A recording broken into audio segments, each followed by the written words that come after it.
I'd like to thank Beth Capelli and Beth Capelli for serving as an reader tonight. Eric Marcus for being a ticket master and whatever else Eric does, not money. Beth Handworker for the setup, and she's still working on that. Pete Bales, Mark Weinstein, and Mike Slick for the programs, and Jim Bindle for the website. He could not be here today. He threw his back out, so he's out looking for it. I'm sure we can find it. Correct. So if you all just bow your heads. Father, we thank you for bringing us together in the spirit of fellowship and service. Guide our hearts and minds as we seek to make a positive impact in our community and the world. Grant us wisdom in our discussions, compassion in our decisions, and strength to serve selflessly. May our efforts today honor the values of unity, generosity, and peace. Amen. Amen. Secretary's report, Joe Jenkins. Yes, we're at 58% today. We have a couple of guests. Stephanie has a guest. My friend Alfie is joining us here today for her second visit. So yeah, That's right. You'll leave me. Anything else, Joe? Oh, sorry. Shannon. Zach. Oh yeah, I got Abby here with you today. Hi, Abby. Sorry. That's it? Yeah, It's all right. Very good. All right. Sergeant Arms, present. Now let's not get carried away. All right, that's fine. What I say, yes. I did right.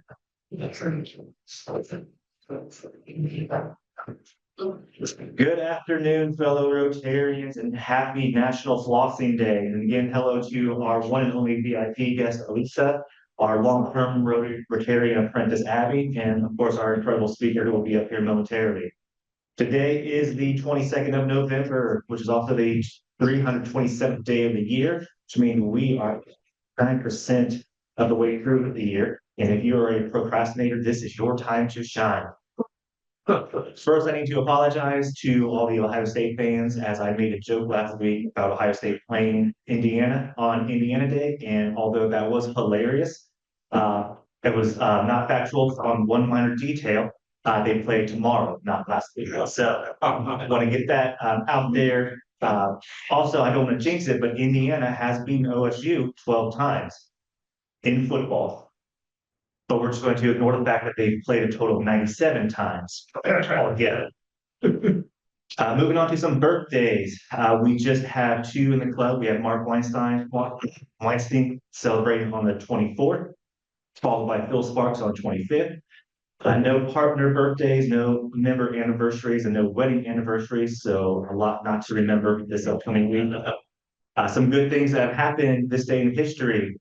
In 1921, I'm probably going to show my age here, or probably lack thereof, but if you told me that the guy that said, "I get no respect," was born 103 years ago today, I would have not believed you, but indeed, the legendary comedian and golf actor was born on this day. Does anybody know who that is? Yes.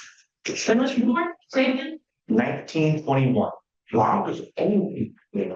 1934, Santa Claus is Coming to Town was first sung on the Eddie Cantor radio show.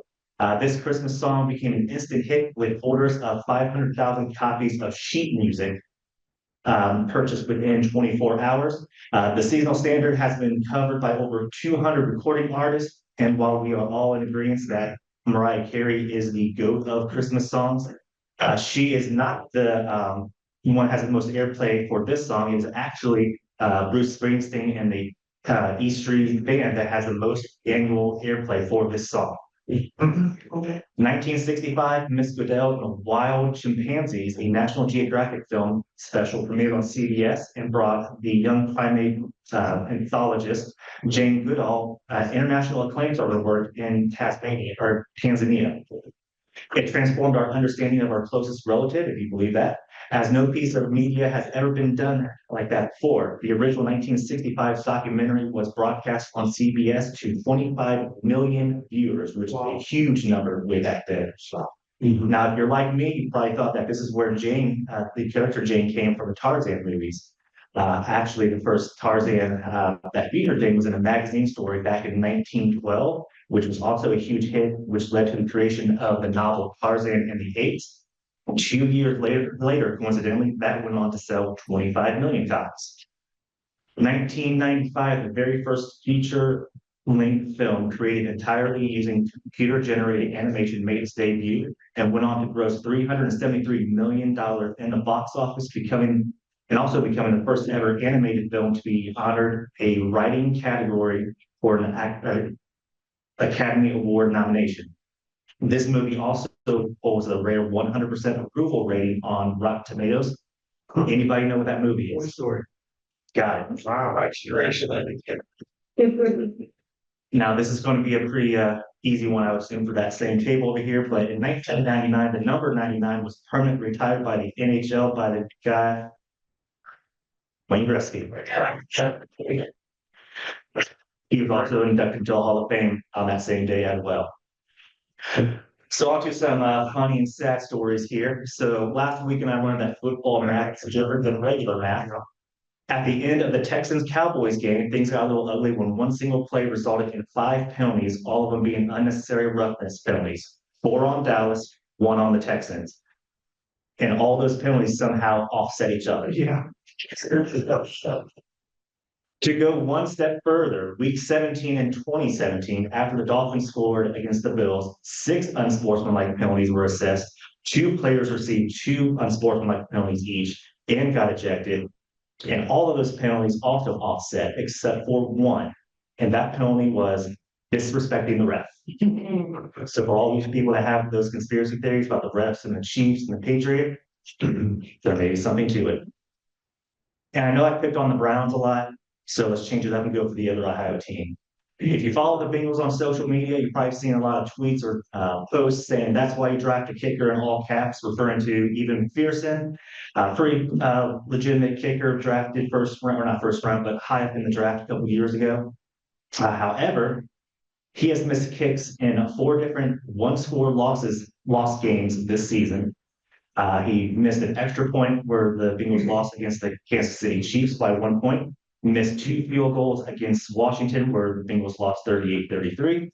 Missed a field goal against Baltimore, where the Bengals lost in overtime 41-38. And missed 2 field goals against the Chargers, where the Bengals lost 34-27. So I don't want to say all the blame goes onto the kicker, but he would have made a couple of kicks. Might be a different season for the Bengals, because they're now 4-7. And now I want to pile on to the Chicago Bears as much as I can, because it looks like they're on the right track now that their new offensive coordinator has scored as many first drive points in his first game as the recently fired offensive coordinator did in 9 games. For those of you wondering, that magical number, 3. Also, NFL defenses have given up 7 touchdowns while committing a 12-men on the field penalty since 1999. The Bears defense have 2 of those 7 penalties or touchdowns given up on them. Since 1940, the Bears are now 101, 24-2 when they have 0 turnovers on offense and create a takeaway on defense. 3 of those losses have come in the last 3 weeks. And possibly the most painful one if you are a Bears fan. The quarterback Caleb Williams have led 2 game-winning drives this year. The Bears are 0-2 on those games. If you're looking for some things to celebrate this upcoming week, starting tomorrow, we have National Tree Week and Family Volunteer Day. Sunday, if you're constantly trying to find something to do, you can partake in National Game and Puzzle Week, which starts on Sunday. It's also Celebrate Your Unique Talent Day. It is also D.B. Cooper Day, which are probably like me thinking, who the heck is that guy? And what did he do to get a name or a day named after him? All he did was 1971, hijack an airplane, steal a briefcase for $200,000 or about $1.4 million in today's money, and parachute away, never to be seen again. And in fact, D.B. Cooper isn't his real name because the news reporter transcribed his name incorrectly. And this is a true story. That is the only unsolved airplane hijacking in U.S. history. Moving on to Monday, it is National Shopping Reminder Day. So in case you forgot how close we are to all those holiday festivities like Black Friday, Trucktober, Cyber Monday, and all those exclusive one-day sales that tend to start earlier and last longer every year, here's your reminder. It is also International Day for the Elimination of Violence Against Women, which I know we have a handful of people in here who are all about that, like Don Pete, who Joe sit on the Violence Free Futures Board. Moving on to Tuesday. If you ever wanted a name or a day to be named after you, this is the day, because the only three things that are on this day is National Cake Day, Good Grief Day for Charlie Brown, and Cotton Detooler Day, which is a day for some small, fluffy, white, cute dog. Moving on to Wednesday, it is National Tie One On Day, and this is not to be confused with Drinksgiving. This refers to putting on an apron and doing all the cooking for Thanksgiving. It is also National Jukebox Day, which I personally have tons of fond memories playing the jukebox over at the Rocky's Pizza Ring back when it was open. Thursday, obviously Thanksgiving. But if you're looking for something to talk about at the dinner table with your loved ones, keep in mind that it's also National Family Health History Day. And if you don't want to watch America's team with their backup quarterback play against the New York Giants and their backup quarterback, you're in luck, because it's National Dog Show Day and this year's fierce competition starts at noon. But if you're really wanting to watch that game, there's some good news, because yesterday on SeatGeek, there were tickets near the 50-yard line for as low as $53. And for perspective, the Dallas Stadium has the highest average ticket cost this year for a game, which averages around $399 for one ticket. Moving on to some Beavercreek student awesomeness. Shannon, do you have a happy buck about a game that just recently happened on Rink of Ice? I do not. I'm not aware. Yeah, I can give a happy buck though, yeah. All right. Beavercreek Varsity kicked off their home opener with a win over Elder, 8-1. JV girls bowling team defeated both Fairmont and Northmont. The Beavercreek High School speech and debate team has been winning awards on top of awards this weekend. They will be hosting the state's only full 2-day tournament right here in Beavercreek. We have seventh grader Caitlin Griffin as one of 3 nationwide winners in the Scholastic Magazine writing contest. Lastly, I remember hearing how horrible video games are for you, how they're going to rot your brain, nothing good comes out of them, it's a waste of time. But if you ask Braden Brown, John Baker, and Brandon Garrett how they feel about video games, they will give you a different answer, as they are, again, the state champions in Fortnite.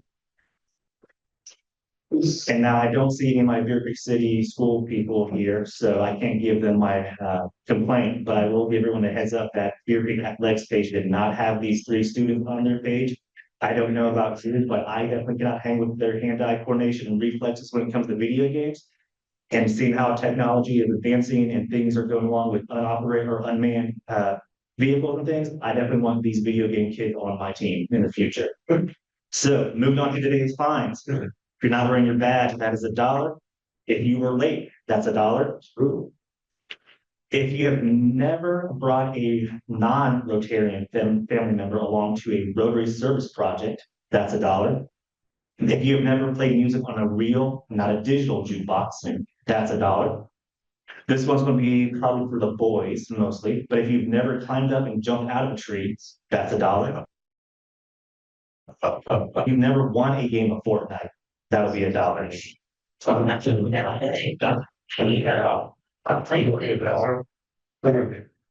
Thank you, Chris. Happy much.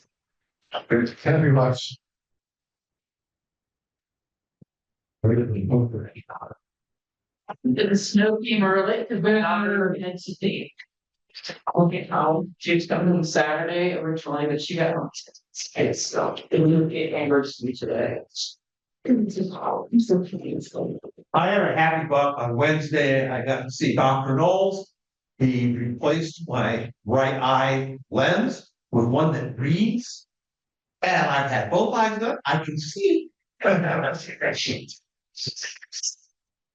Who else? Went to Vienna Boys Choir last night in Dayton, Ohio. So good for Dayton, those are great. Oh. What else? Girls are competing in the national or the regional competition for Irish dancing this this Thanksgiving, sir, what's the thought? Anyone else? Nobody's happy, just me people. We can do something to make this club happy. I'm happy again. I never had much. Tomorrow.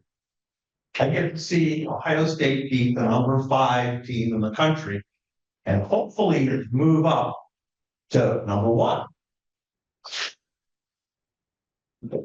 I'll give one to add to the pot. I'm happy because, Amanda and I get a weekend without any kids at home.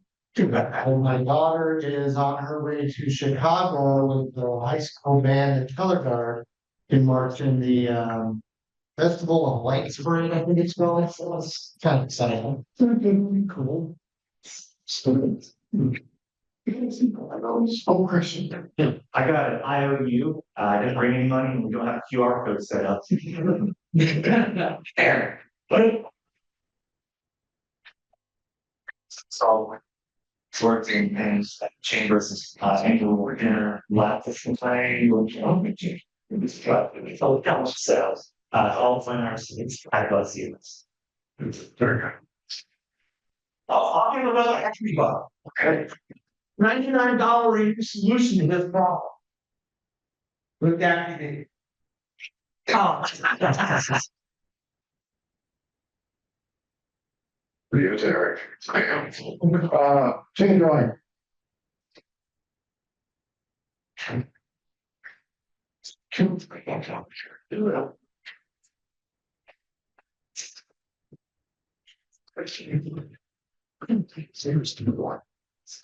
Did you know half the proceeds of this goes to our Christmas basket program?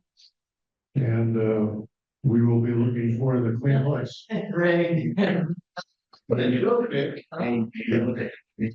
What they get? Oh, here you go. Yeah. It's yellow. Oh, no.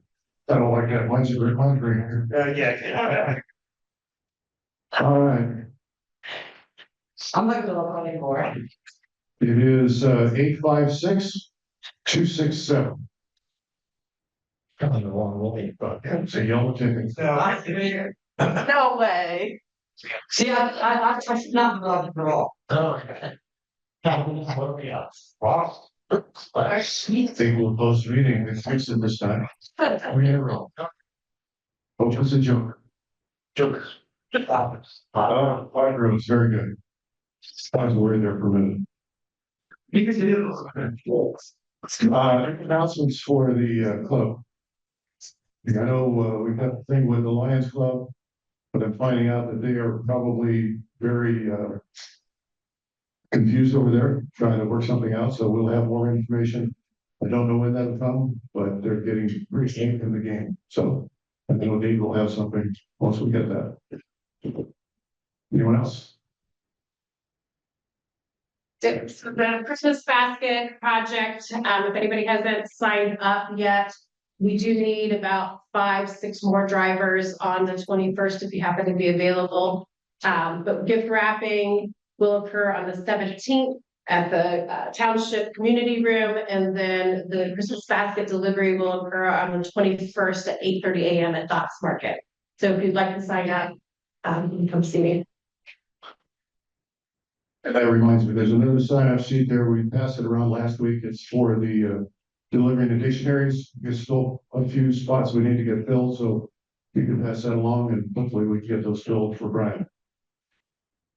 That's it. Oh, speaking of board. I'd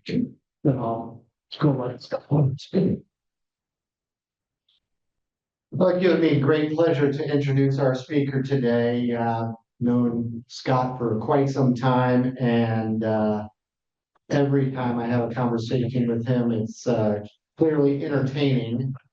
So we're in for a treat. But let me tell you a little bit about Scott. I did some research and I learned a lot. I've known him for a long time, but his life has really been dedicated to service, both in uniform and to our community.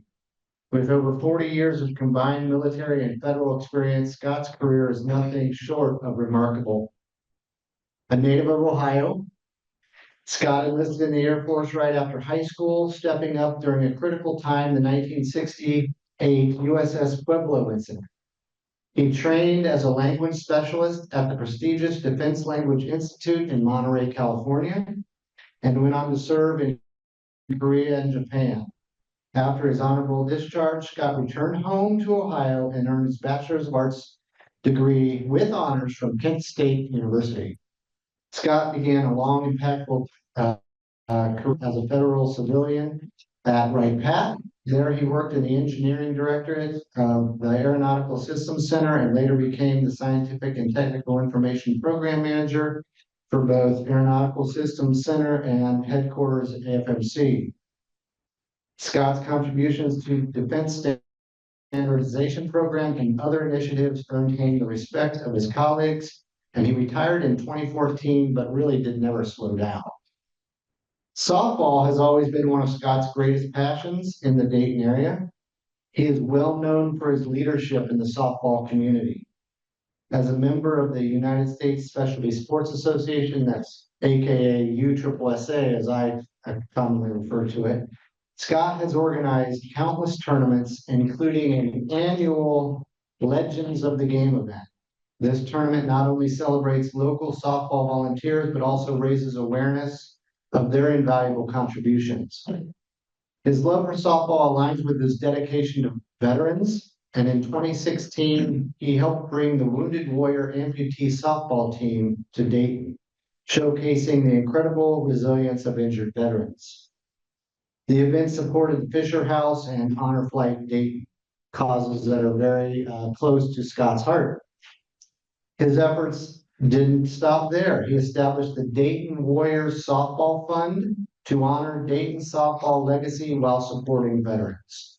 Throughout his life, Scott has consistently found ways to give back, whether organizing tournaments, fundraising for veterans, or just mentoring generations of leaders, and he continues to inspire us all. I've known Scott since 1996 when I started organizing softball leagues in Beavercreek. And each time we interact, he really brings a smile to my face. So buckle up and get ready for a wonderful presentation with Scott. You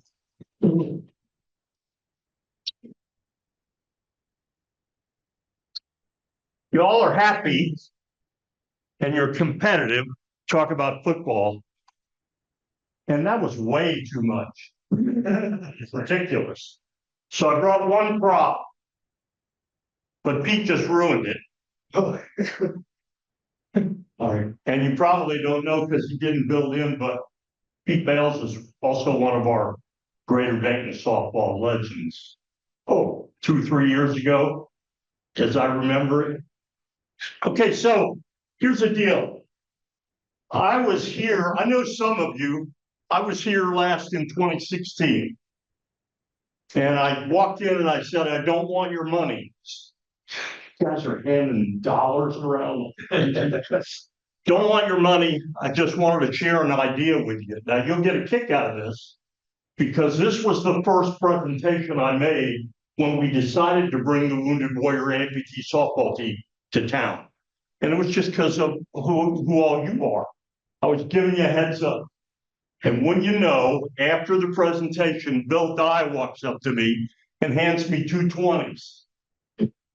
And I said, Bill, I haven't even prepared solicitation material yet. Put it away. And he said, don't be stupid. Here's 2 20s. Put them in the kitty. So I love the road. I love the road. So next chart. That's what we did for several years. We hosted the team here and we made money. That first year we were making money for the new Fisher House out at the Dayton VA. And because I know all the veteran people in the area, the next year I worked with Al Bailey at engineering at ASC. He took over Honor Flight and we split our funds and we've been doing fine. We've been making money. This community is terrific about handing out dollars and supporting veteran activities. Now, next chart. The name of this chart is, the name of the file is Please Forgive Me. And I got all kinds of reasons for that. And one of them is up there, this first one. I created this presentation for somebody else and I just tailored it for you all. And I think you'll appreciate it. And I learned years ago in engineering from the boss, he said, don't ever start a presentation with an apology. It's the wrong way to take your first step. But next, I'm here to tell you, I am really pissed off. So I'm going to apologize for my language right now. But I am so pissed off. And I kind of hope you are too. Next chart. Starting last summer at Columbia, but not exclusively in Columbia, all over this country, there is something terrible going on. And I'm just sick to death of it. And I suspect you are too. Next chart.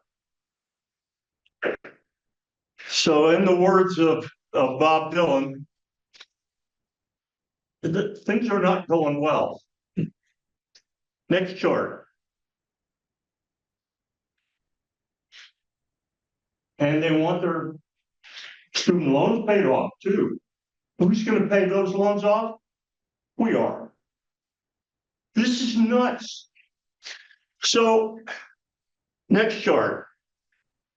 Now, Pete went through a whole bunch of crap that I didn't know that he was going to look up. It's ridiculous. But the essence of hosting the Wounded Warrior Amputee softball team led me to become a joiner.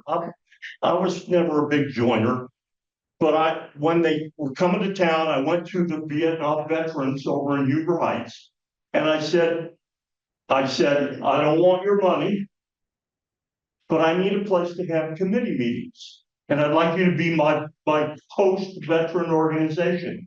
So they said, we're in. And I started holding meetings over there. Now, it didn't take but 2 years to burn them out. And I don't know about you old guys, these Vietnam veterans, man, oh man, you know, we're cresting and going over, wore them out. Then I came over to 8312 VFW, and I said, these guys over here in Huber Heights, they're tired. Can we come over here and host meetings there? They were all over. These organizations are terrific. So what they do? I joined. So I joined VBA over in Huber Heights. Then I joined the VFW. And then in 2018, I'm at a meeting over there and they say, got the scholarship committee. So I said, okay, I'll help out with the scholarship committee. So we're awarding $3,000 scholarships every year, get 20, 30 applicants each year.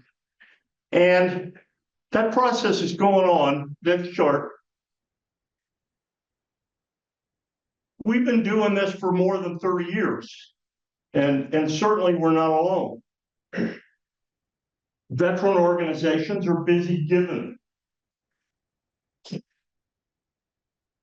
like you are.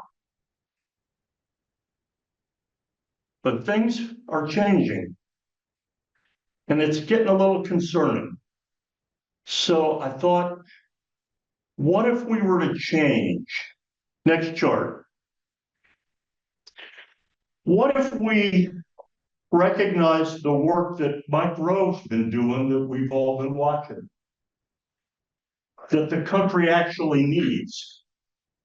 What if we decide that these college scholarships maybe are not exactly everything they're cracked up to be? Now, many of us grew up at a time when if you didn't go to college, okay, well, that was then. things are a little different now. So I started thinking about it. Next chart. And I went to the VBA, the Vietnam Veterans of America, and I said, what if we change our emphasis? What if we put our efforts and our money where the country could use it a little bit better? And of course, the hands started going up and the questions. Well, you're not going to give up on it completely, are you? No, not necessarily. And I said, to be fair, for me in my life, being in the military made all the difference. And then I said about me, to be fair, going to college and college also made all the difference. So we're not against awarding scholarships to students who want to go to college, but what if we think about this a little differently? Now, the room also said, well, you know, our scholarships aren't necessarily guided just towards college. And I said, how about you review all the applications? We weren't getting any applications for classic career centers. So although we said one thing, we weren't really doing that. We were doing something else. So how are we going to do this? Well, the answer is we don't know exactly. Now, at VBA in Huber Heights, the American Legion 200 is on Nebraska. Pair up. Those two organizations have combined their scholarships. And this coming year, what we're going to do, which just decided last week, is there'll be 3 in the trades and there'll be 3 traditional college scholarships. And we'll award 6 scholarships. We're going to broaden our reach to the career centers. And that's one of the reasons I wanted to be here, because I saw you all host a career center speaker 8 weeks ago or whatever it was. You all know people. I like that. I like that. And then believe it or not, at a recent Vietnam Veterans Association meeting, they said, we're going to have a membership drive. Now, some of y'all should be laughing now. So the Vietnam Veterans of America are going to have a membership drive. And my head exploded. Because we ain't got no more of those. We aren't making any more of those. We're disappearing like crazy. But then I backed myself up a little bit and I said, well, I didn't join. And I was at a meeting last night and we had 3 new members. And I thought, well, what if we made a big deal out of this thing? What if we partnered with a guy like Mike Rowe, who has a national platform, and he said, look what all these veteran organizations are doing. What if we got a big marketing boost out of that? And what if some old Vietnam veteran went, yeah, I hadn't thought about that. Maybe I'll go help them. Or VFW. Next chart. So there's a membership drive. I'm a member of VFW. I briefed the VFW last week. Everywhere I go, people are going like this. Their thumbs are up. Everybody seems to be getting this.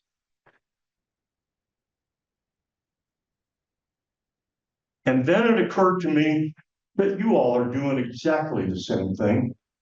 So are the Lions. So are the Elks. You name them. Everybody's doing this.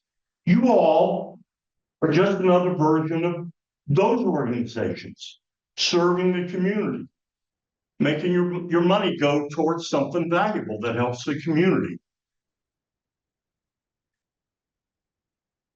Now, of course, somebody in the room at our place said, looks to me like you're going kind of fast. And I said, have you looked at us lately? There's no going too fast. And if it's a good idea, let's step out on it. So next chart. So there's a universe of people, including you all. But the veteran organizations is kind of where I started. And what's going on is I'm going to work my way up through to the district, to the state, to the national level with the Vietnam veterans. I'm going to do the same thing with the VFW, do the same thing with the Legion. And you all have exactly the same kind of pattern. So my challenge, next chart. And as a selling point, just because some of you all might know the name Earl Morse. Earl Morse is the guy who's from Enon, who started Honor Flight, which today is Honor Flight Network. And in just 20 years, Honor Flight Network is all over this country. And the Fisher Nightingale House is the first of what's now more than 100 Fisher houses, giving compassionate care to military families. What if here in the Dayton area, and I came at you all because I know you all, what if we start a national movement and make a big deal out of this? So next chart. Sorry. Maybe. There we go.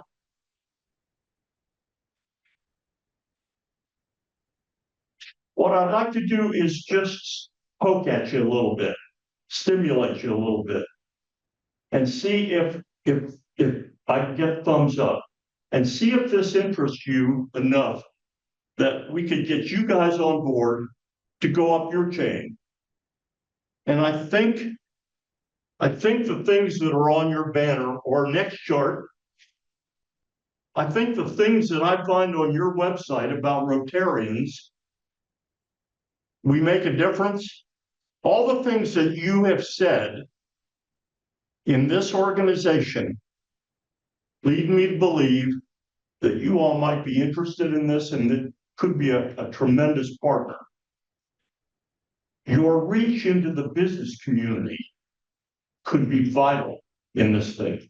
Now, so I said I was at the VBA meeting last night. We had a new member. And the new member says, well, have you approached businesses about this? And I broke his heart by saying, well, I went to see Cassie Barlow. And believe it or not, Cassie said, you know, money isn't the issue.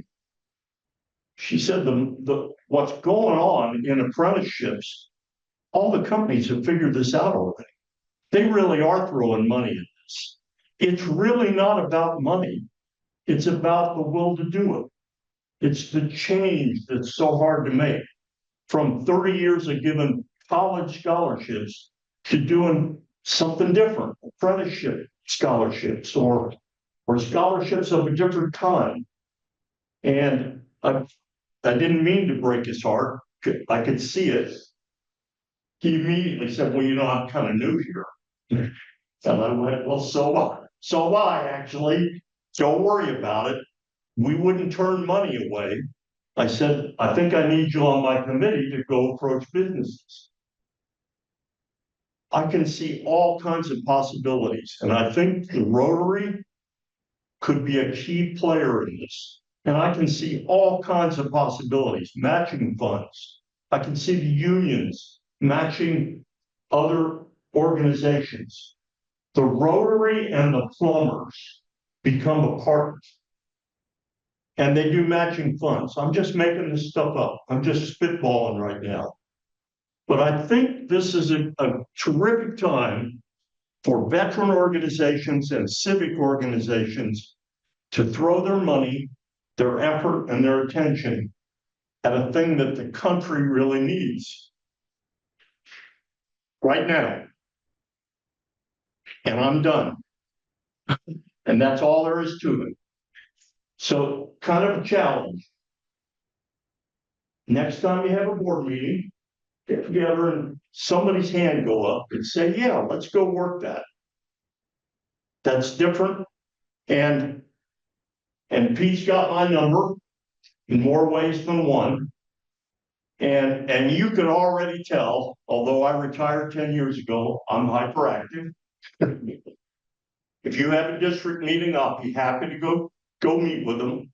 If you go off to a state meeting, I'll be happy to prep somebody up. What I'm looking to do is, and I went at Cassie and said, think maybe we'll form a board of directors. And her head exploded because she's on boards all over. And then I said, okay, how about a board of advisors? And I think a board of advisors from the greater Dayton area would include any club like yours that has somebody who's really interested to act as a sounding board. Because what you all do is not going to be exactly what the Lions do, or what the Optimists do, or what the veteran or community organizations do. It'll be slightly different. But I think it'll all pay off in the long run. And I think we'll all feel like we contributed. I'm done. Questions? Well, not a question, a comment. I don't know if you're aware, there's an endowment fund at Green County Community Foundation that was started 20+ years ago to fund scholarships for adult ed at the Career Center, which really isn't doing much adult ed at this point. But that money now is being used for, I think the only program that's really left is the officer training. And some of that money is going to that. But there's some of it's north of 150K in the endowment at this point. And it might be something to talk to Ed Merriman about. Is it gathering dust? Is it not doing what we need to It's do? doing some, but it could do a heck of a lot more. I love it. There's only 2 people on the committee, and Ed, of course, is the director of the. Jeff Brock now. It's Yeah. Jeff Ross. Is it Jeff now? Yeah, It's Jeff Ross. What's Ed doing? He retired. Yeah. Retired? Yeah. Okay, they didn't tell me that. No, like, but it just happened. I just like, that's just like the last week. Oh, okay. Yeah, he's Jeff. Still there though, Ed is still there. Yeah, he's still involved, but yeah, Jeff Ross is probably. Do you get why I came to this meeting? You see what's going on? You people know people. Now, I joined the Green County Veterans Memorial Fund, and their money is in the community fund in Green County. So we're all kind of hooked together, whether we know it or not. But ideas like that are vital to build some momentum and get partners. So I love that idea. Yes, ma'am. Questions like what career fields are we looking at that are short? Because I think one of the questions is where would one target? Right. And I think the other question is, because I had worked in higher education, financial aid for 6 years. There's gaps in financial aid of what degrees I should say, you have to be a degree seeking student in order to qualify for federal aid, meaning the FAFSA, state grants, federal grants. So one of the problems is anything that falls outside an associate's degree, bachelor's degree, master's, doctorate doesn't qualify for federal aid. So these quick turn certificate programs where somebody loses a job, the state may help fund them to go get retooled in 6 months and go back to work. Those fall through the cracks. The adult ed stuff we were working with at the Career Center, when the Career Center was doing adult ed, things like air conditioning or welding and things like that, were eligible for Pell. So And so our program was set that if you were eligible for Pell, you couldn't get our scholarships. So I'm in an email with Cassie Barlow, and I said, college scholarships, apprentice scholarships. And she said, high skilled trades. And I said, Cassie, that's 3 words, not 2 words. You know, poke it at her. But that question of what do you mean by the trades is a serious question. There's also the construction trades, and those are bricklayers and wall hangers and all that stuff. There's health trades. Right. This is a kind of an interesting complexity on where you put your money. And I don't know the answer to that. There are questions to ask. Yes. And I've had some pushback. What I've called this is a movement. And believe it or not, some places I've gone, somebody will say, well, you're not going to set up a new bureaucracy, are you? No, not if we can help it. Don't want to dictate, don't know where it's going. This thing is about, as you can see, it's a couple months old. It's an idea that's taking shape. And we need all those questions answered. So, and that's why somebody said, well, you're going awful fast. And I said, no, I'm just talking loud. We're not going fast. This is going to be several years to get it worked out. Now, because you're bureaucratic, just like the veteran organization. You got a district level, you got a state level, you got you're international. It'll be a couple of years. It'll take a while to take shape. But what if we covered them all? What if we got a movement that covered everybody that was on that big busy chart? What if all the civic clubs in this country and all the veteran organizations did it?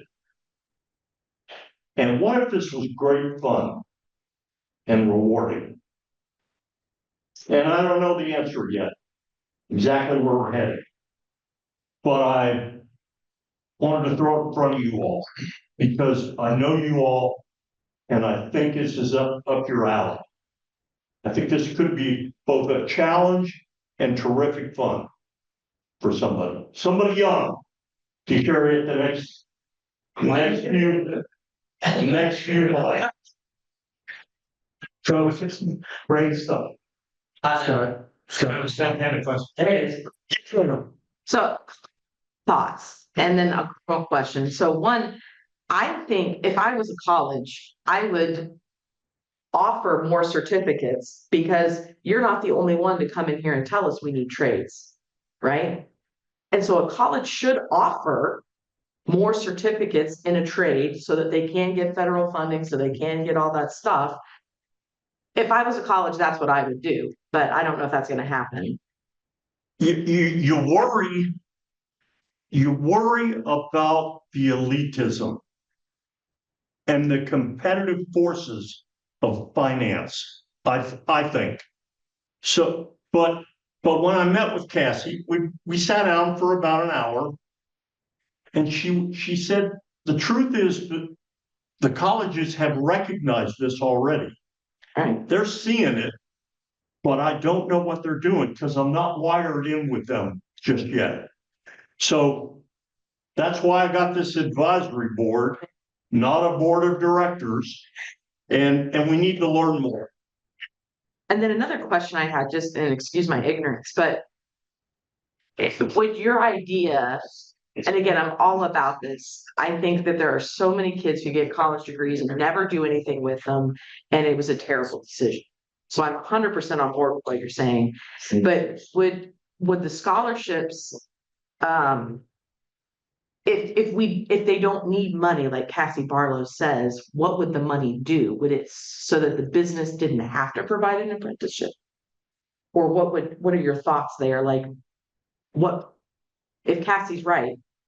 But what is the money going to do? I think the way this will play out is that people with a passion. I showed my softball. There is nothing better than somebody with a passion for something. And if your passion is your work, God bless you. Because most of it's just work. But I think I can see organizations aligning based around a passion. And then you don't want to put rules in their way. I think you just want to say, here's a target of opportunity. And this organization wants to give money towards further education, not higher education, further education. And you decide what your target is, and it's in your sweet spot. It's in your sweet spot. And what's in somebody else's sweet spot could be something else. When I talked to the veteran organizations, one of my bullets was, what if we only gave scholarships to actual veterans? A guy enlists out of high school, goes through some funky language training. There's no jobs for Korean linguists in the United States. That's what I found. So what did I do? Well, I was going to college anyways. What if those were the target audience for the veteran community? You're enlisted, you do 4 years, you come out, we'll get you a scholarship. So I can see these lines of passion for your organization. And every organization probably have it. And I don't think we dictate, we just say this is a good idea. Don't the veterans come out of service with a GI Bill, which is a pretty healthy scholarship? I love that you brought that up because I went to school on the GI Bill. And I think I got $150 a month. Now, I'm 75. And I brought that up recently to somebody and they laughed. And they said, you're not exactly up on the GI Bill. Yeah. Apparently the GI Bill is much better than it used to be. It's pretty I don't know the answer to that, but yes, GI Bill. I see it more as an individual motivation Right. issue. That's right. Not funding availability. Right. The truth is, I don't know enough about today's GI Bill. But I will tell you, I mean, who's federal employee here? Federal employees? I retired on CSRS. It's the best damn thing. It's amazing. What did the government do some years later to put people on FERS? Now, if they swept through the building, got it right back and said, you want to leave the old retirement system and join a new retirement system? Your answer better be no. It's crazy to do that. CSRS, the old retirement system, it's sweet. It's really good.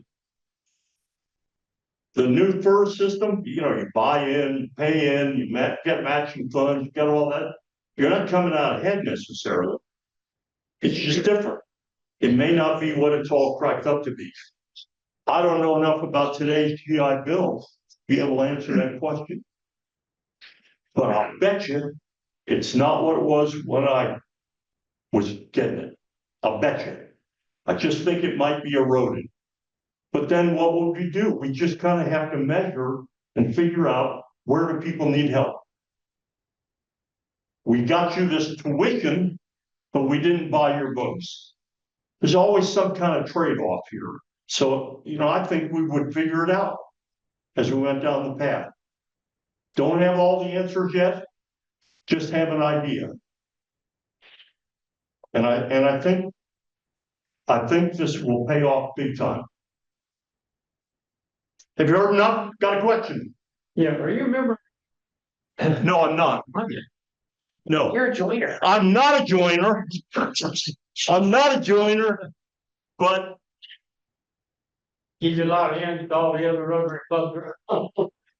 well, I think we're kindred spirits. And as I said, when I came here in 2016, and I said, we're going to host this thing, the businesses here, Bill Dye just couldn't wait to give me money. I think we're kindred spirits and we're headed in the same direction. So I'm done. I think Chris might have. Chris has a button. So, Chris, Okay. So I have a little bit too far.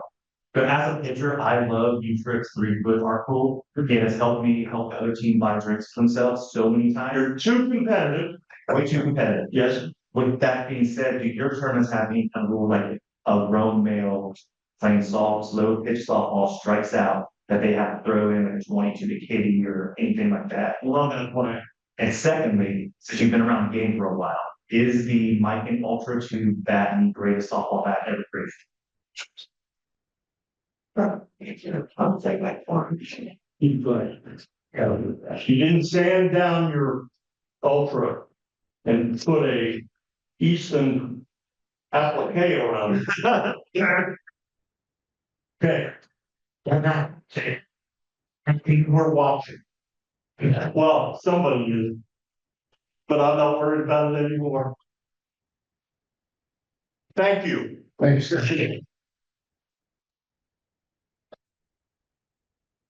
Knowing Scott the way I do, once he grabs a hold of something, he really doesn't let go.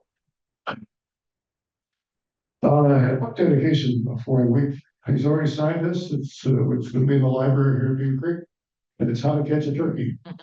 In my experience with you, that's a pretty Appropriate. Next week, there's no meeting. It's Happy Thanksgiving. So if you all enjoy that, we'll come back on December 6th on our program. It'll be a full program because we have the Beaver Creek Friends Show Choir coming in first. And then we have Christy Engler going to talk about leadership in our community following that. So the greeters for that week will be Danny Jarvie and Coach Joy. And I think that's all for that. But keep an eye on for upcoming programs, beavercreekrotary.com and our Facebook. Anything else for the good of the club? Welcome to our guests that were here. If you all stand.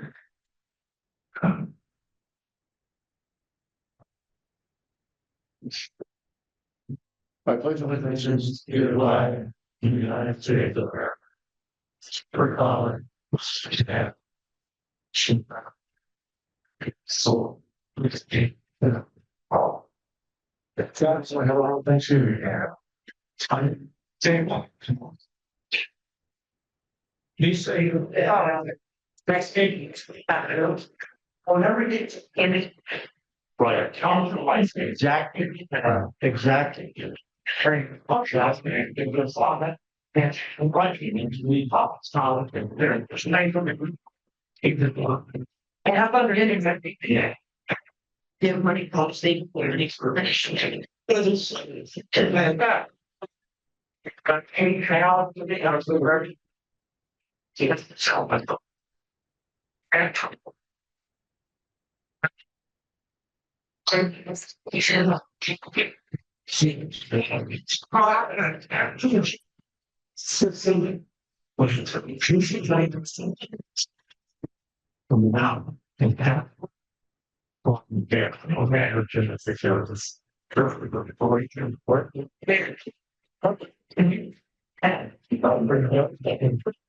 exactly what went on. All they should have really been age. It makes I'd like, so we have our lots. The presentation. Yeah. Haven't told them to the Yeah. Well, I got to so one of you would ask that. They haven't done well. Right? You see, they haven't formed it. Exactly a week ago yesterday, so the like literally like scared. Like front, didn't hear it. Yes. Can't find it. It's morning. Are you there? Are you there? That's the. Why is this not ending? It's slow today. It was very pokey. So, okay. I hit the end, it's not ending. I don't recall. I don't recall. They, on their website, they had an info thing. This is not good. This is not good. It's not ending. Where is Zoom? What I was doing was dealing with an ad person, and this is check with a director or. Join. I'm gonna try to get on. Phone for Eric. Because the Whoozie's at my house. And Who's at? the Whoozie's at my house saving my fridge. Yep. All right, join. All right, now I'm on. Now I can kill this.